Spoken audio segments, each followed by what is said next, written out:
आबशार बूंदें यादों की। ये मेरा पहला प्रकाशित संकलन है। इसका प्रकाशन 2018 में हुआ था। आबशार की भूमिका वरिष्ठ साहित्यकारा, राष्ट्रीय कवि संगम इकाई चंडीगढ़ की अध्यक्षा तथा राष्ट्रीय महिला काव्य मंच की प्रथम एवं पूर्व राष्ट्रीय अध्यक्षा आदरणीय श्रीमती संतोष गर्ग जी द्वारा लिखी गई है। आप लिखती हैं, श्रीमती नेहा शर्मा से मेरी प्रीत बहुत पुरानी नहीं है।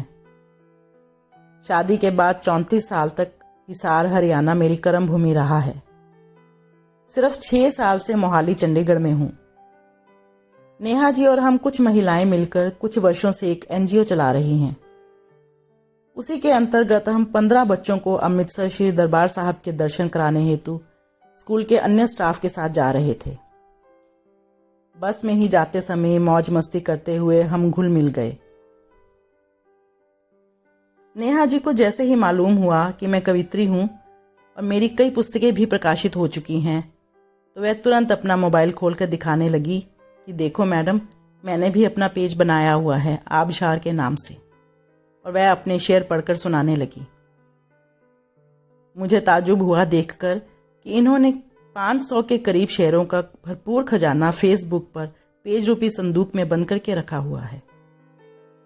पूछने पर पता चला कि ये अभी किसी कवि सर्कल से जुड़ी हुई भी नहीं है, कहीं भी अपने भावों की अभिव्यक्ति नहीं करती हैं। बस जो कुछ है प्रेम, प्यार, इश्क, मोहब्बत, सब कुछ इनका पेज ही है। इनके शेरों का खजाना देखकर मेरे मन में एकदम लोभ जग आया कि क्यों ना ऐसी छुपी रुस्तम कवित्री को कैद से बाहर निकाला जाए। इनकी प्रेम विरह की लेखनी का स्वाद सभी को चखने के लिए मिलना चाहिए। शब्द जब तक स्वयं के पास हैं तब तक स्वयं के हैं, कागज पर उतरे तो सभी के हो गए। मैंने देखते ही तुरंत कहा, यदि आप इतना अच्छा लिखती हो तो फिर यहाँ क्या कर रही हो? आप हमारे साथ मिलिए, हमारा मंच है, 2-2 संस्थाएं हैं, आप आइए, आपका स्वागत है। बस नेहा जी हमारे संग ऐसी जुड़ी कि फेविकॉल का जोड़ टूटेगा नहीं वाली बात सिद्ध हो गई। आबशार यानी कि झरना, कितना सुकून मिलता है इस नाम को पढ़कर।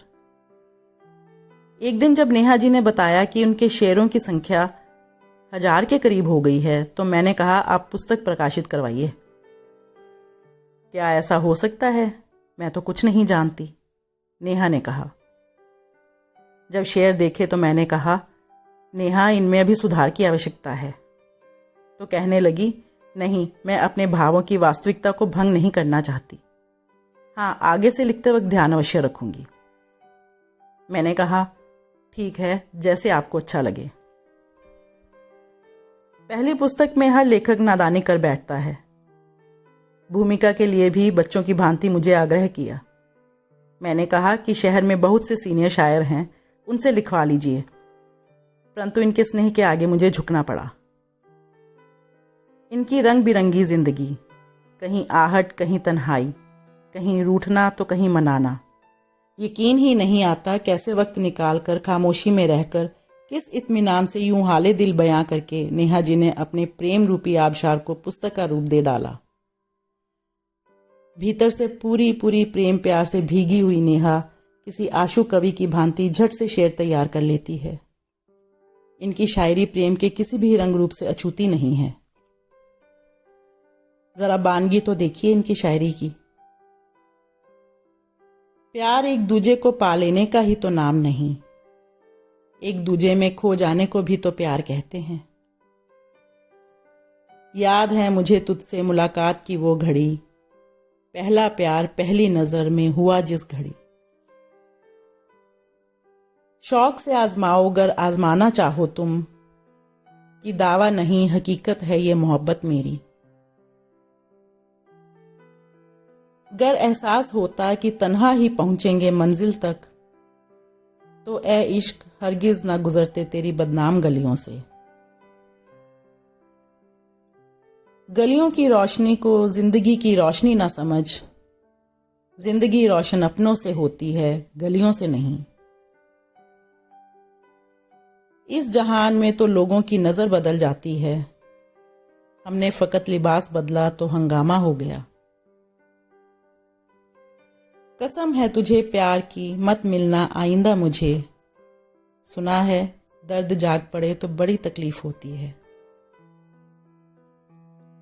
इम्तिहान जो लोगे कभी हमारी उल्फत का, खुद इम्तिहान में पड़ जाओगे, याद रखना। कई बार चाहा तुझे हाले दिल कहना, मगर कुछ नहीं के सिवा कुछ कहते ना बना हमसे। इस हसीन गलती पर कौन न मर जाए ए खुदा, आवाज भी देते हो और कहते हो गलती हो गई। दिल धड़कता है तो एहसास जागते हैं, एहसास जागते हैं तो कलम चलती है। दुआ करती हूँ नेहा जी की कलम यूं ही चलती रहे। नेहा जी के लिए मुझे बस इतना ही कहना है, अभी तो कलम कड़ी मेहनत मांगती तुझसे, कच्ची सी जो हैं कलियां मत तोड़ तू झट से। मुझे पूरा विश्वास है नेहा जी दूसरे संग्रह में खूब मेहनत करके और भी बढ़िया शेर व शायरी से आनंदित करेंगी। हार्दिक शुभकामनाएं। संतोष गर्ग।